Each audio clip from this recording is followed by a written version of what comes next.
y miembro de esta familia sin censura, porque si esta es una victoria, como la consideramos muchos, una victoria del pueblo, una gran derrota, una devastadora derrota para la oposición, ¿qué hubiera pasado si se hubieran tenido todas las casillas disponibles? Si se hubieran instalado como amerita en una elección federal, si se hubiera hecho la promoción que ameritaba por lo histórico, histórico admitido incluso por el consejero presidente del INE. ¿Qué hubiera pasado? Porque eso es lo que tiene que venir a futuro. Esto fue el primer intento. Lo que viene. Mi querido Ricardo Sevilla, te saludo con mucho gusto. ¿Cómo estás?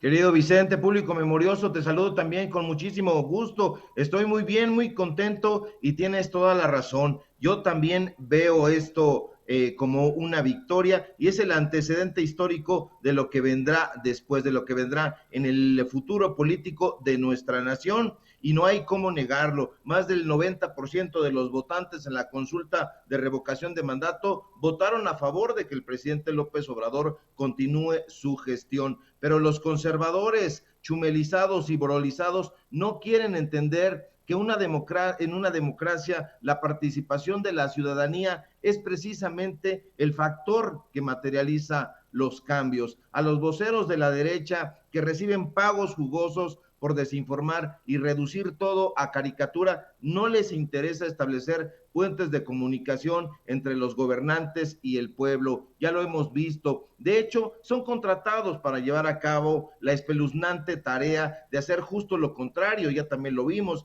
incendiar esos puentes de diálogo. La derecha, que posee una naturaleza elitista, se ha negado sistemáticamente a que se establezca un diálogo entre gobernantes y ciudadanos para alcanzar objetivos comunes. No les interesa el pueblo y no quieren objetivos comunes. Solo con la participación del pueblo y la voluntad del diálogo, como ocurrió ayer, es como la democracia se puede tornar una realidad en el seno de nuestra sociedad. Y eso lo saben los voceros del corporativismo y sus empleados en el INE, que quisieron dinamitar en todo momento esta consulta ciudadana. Pero vayamos más a fondo, Vicente. En México se supone que deberíamos contar con un sistema electoral democrático, competitivo y plural, pero infelizmente no ha sido así. De Pepe Goldenberg a Luis Carlos Ugalde en el IFE y de María Marván Laborde a Lorenzo Córdoba, todos los consejeros han sido tendenciosos y han trabajado para el PRIAN. Sí, han trabajado para el PRIAN. Pero como dices, imaginemos lo que sería de nuestra democracia si tuviésemos un instituto electoral apegado genuinamente a sus objetivos democráticos. Desde hace mucho tiempo, otro gallo nos cantaría. Y es que el sistema no está nada mal. Si pensamos que está sustentado en el principio básico de una persona, un voto, si se pudiera ejercer a plenitud, permitiría que todas y todos tengamos la misma capacidad de incidencia frente a la política y de esa manera ejercer un control sobre lo que hace el Estado. Pero eso es justo lo que no quiere la derecha, acostumbrada históricamente a que sus alfiles detentaran un poder unívoco y elitista. Calderón, Fox, Cedillo, Peña Nieto, y estos personajes todavía están ahí pataleando, no quieren perder los privilegios que onanistamente se atribuyeron. En México, el PRIAN, de la mano de la élite, Vicente, se ha repartido el pastel en enormes y jugosas rebanadas, pero no olvidemos, público memorioso, que el concepto de élite tiene claras connotaciones de distanciamiento con el pueblo. La élite se ha caracterizado por esgrimir y defender gustos y preferencias que no son del pueblo, que no son de la masa, y de ahí que lleve implícita una dicotomía entre esa sofisticada minoría, pedorra le han dicho algunos, que privilegia la formación incluso educativa en el extranjero y las universidades privadas, y la gran masa que se forma en nuestro país y que recibe instrucción en las escuelas y universidades públicas. En resumen, público memorioso, la élite se contrapone completamente, lesivamente a los deseos de la multitud y envuelve ideas, como las hemos visto, de exclusión y de discriminación, por no hablar también de racismo. Hay que darle clases y cátedra, sin embargo, a los pelmazos de TV Azteca, de Foro TV y de esos medios de comunicación corporativos. Hay que recordarle al público memorioso que esos mentecatos nada saben de teoría política y no lo saben, los escuchamos y nos vamos de bruces ante su ignorancia. Y yo les recuerdo a los voceros de las multinacionales que los sociólogos italianos Vilfredo Pareto y Gaetano Mosca no los han oído ni en sueños, fueron los creadores de la teoría de las élites. ¿Y qué decían esos señores? Algo simple y se los explico, pero sustancioso. Pareto sostenía que todas las sociedades se dividen en conductores y conducidos y describió dos tipos de psicólogos de élites en el campo político, la de los zorros,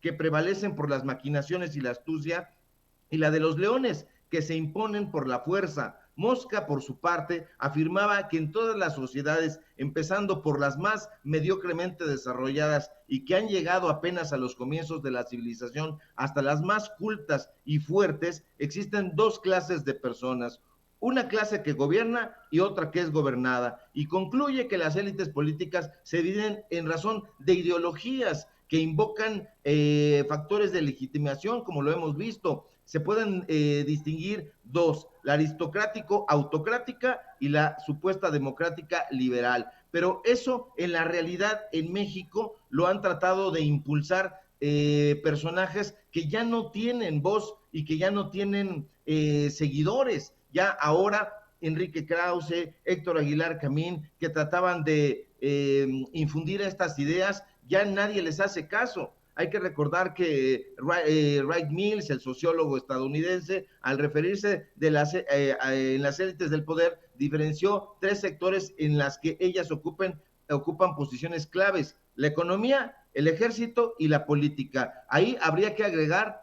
a los intelectuales. Y digámoslos con todas sus letras, la consulta de revocación de mandato ha sido todo un éxito, aunque esos intelectuales, aunque esos personajes chumelizados ya y borolizados digan lo contrario. Sacó Vicente a más de 16 millones de mexicanos y mexicanas a participar en un ejercicio prístino e inédito en nuestro país, y por otra parte hizo lo que ya vimos, exasperar a la élite, que pese a los millones que dilapidó en redes sociales y en pagarle a pasguatos que intentaron desestimar la consulta, no pudieron pasar por encima de la voluntad popular. Y es que lo que la gente ha expresado es claro, es nítido, es contundente, que López Obrador se quede, que no ha perdido la confianza en la gente, es decir, les ha propinado lo que veníamos diciendo desde hace semanas, desde hace meses atrás, una tunda proverbial. Imaginen, público memorioso, qué democracia nos espera cuando democraticemos realmente al INE.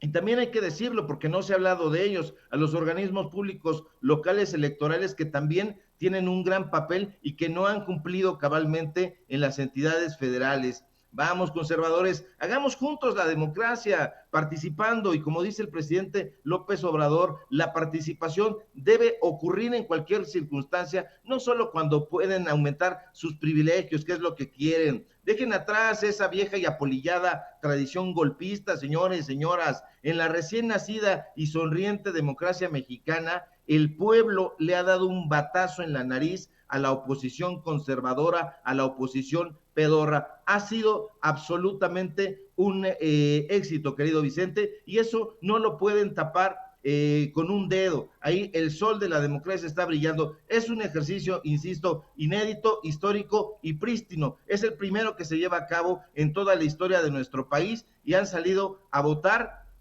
a favor 15 millones y en general más de 17 millones de personas. Entonces, ¿dónde está el fracaso? Por favor, no existe en ningún lado. Así es, y me llama mucho la